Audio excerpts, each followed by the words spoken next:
నమస్తే TV 49 news కు స్వాగతం.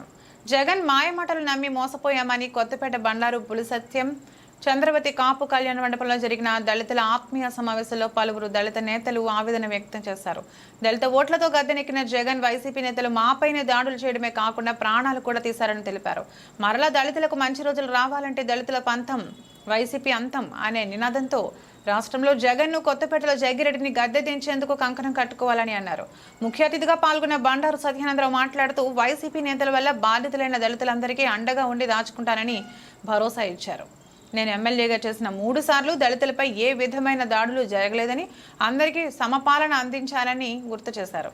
దళిత సోదరుల కోరిక మేరకు కొత్తపేటలో కమ్యూనిటీ భవనం ఏర్పాటు చేసేందుకు కృషి చేస్తానని, అలాగే ప్రజాభీష్టం మేరకు రావులపాలెం అంబేద్కర్ విగ్రహాన్ని ఏర్పాటు కృషి చేస్తానని సత్యానందరావు అన్నారు. రాష్ట్రమే కాదు దళిత సోదరులకి అన్ని వర్గాలతో పాటు దళిత సోదరులకు ఉన్నటువంటి అనేక పథకాలు 27 పథకాలు రద్దు చేయబడ్డాయి. అనేక రకాలుగా ఈనాడు దళిత సోదరులు అవమానాలు, అగాయిత్యాలు, ఘోరాలు అనిపిస్తూ ఉన్నారు. మన జిల్లాలో జరిగిన సంఘటన మీ అందరికీ తెలుసు. డ్రైవర్ సుబ్రహ్మణ్యం డోర్ డెలివరీ,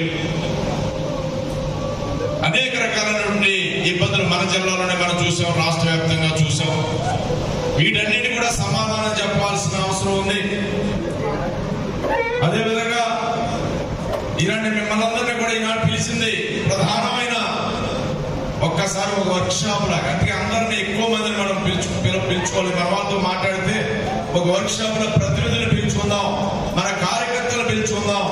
రేపు ఏ విధంగా ఎన్నికల్లో ముందుకెళ్లాలో ఒక్కసారి ఒక కార్యాచరణ ప్రణాళిక రూపొందించుకుని రేపు ఎన్నికల్లో మనం ఈ వైసీపీ అరాచక పాలన అంతమొందించడానికి, జగన్మోహన్ రెడ్డిని గద్దె దింపడానికి ఏ విధంగా అయితే ఈనాడు మన అన్యాయానికి గురయ్యామో, అనేక రకాలైన నష్టాలు పాలవుతున్నామో, జగ్గిరెడ్డిని కూడా ఇంటికి పరిమితం చేయడానికి మనందరం కూడా కంకణం కట్టుకోవాలి. అంతవరకు కూడా మన నిద్రపోకుండా పోరాడాలని మిమ్మల్ని కోరుతా ఉన్నాం.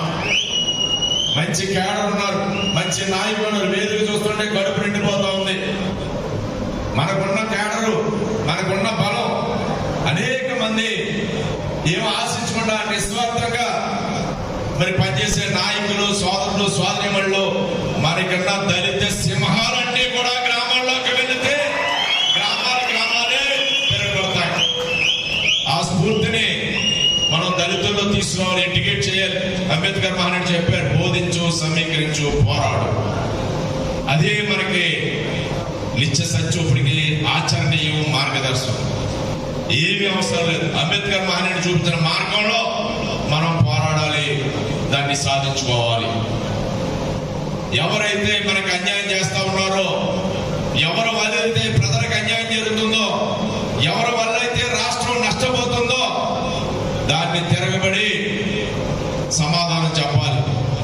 దానికి మనం సమాజంలో ఉన్న పౌరులుగా మనం బాధ్యత తీసుకోవాలి. ఆ బాధ్యత తీసుకోవాల్సిన సమయం వచ్చింది. అది మనం తీసుకోవాలని మిమ్మల్ని అందరినీ కోరుతా ఉన్నా. మీ అందరికీ నా గురించి తెలియదు, కొత్తగా చెప్పుకోవాల్సిన అవసరం లేదు.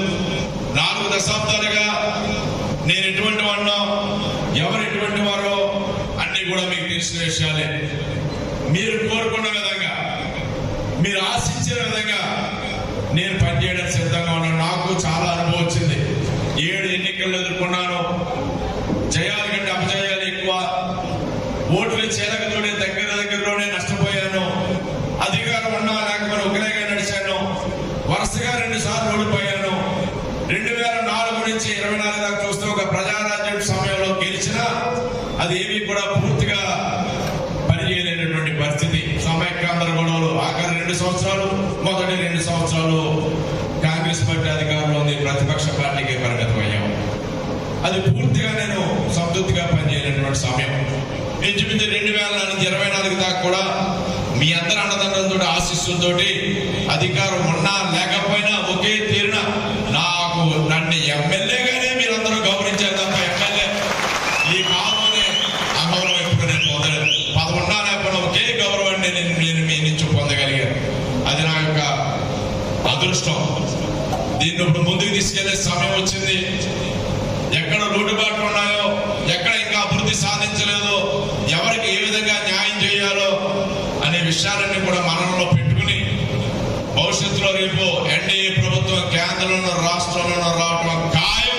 కొత్తపేట నియోజకవర్గంలో ఇక్కడ నేను అదేవిధంగా మన పార్లమెంట్ అభ్యర్థిగా దివంగత నేత మన బాలయ్య గారి కుమారుడు హరీష్ గారు ఇద్దరం కూడా ఆయన ఎంపీగా నేను ఎమ్మెల్యేగా గెలవడం ఖాయం.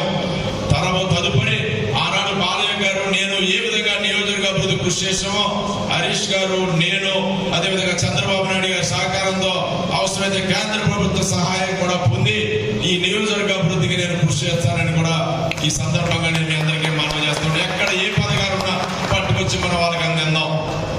మరి ప్రభుత్వం చేసిన అనేక పథకాలు రద్దు 27 పథకాలు అంబేద్కర్ గారు కల్పించినటువంటి మన యొక్క హక్కులు హరించి వేశారు. అవన్నీ మీకు తెలిసిన విషయాలే.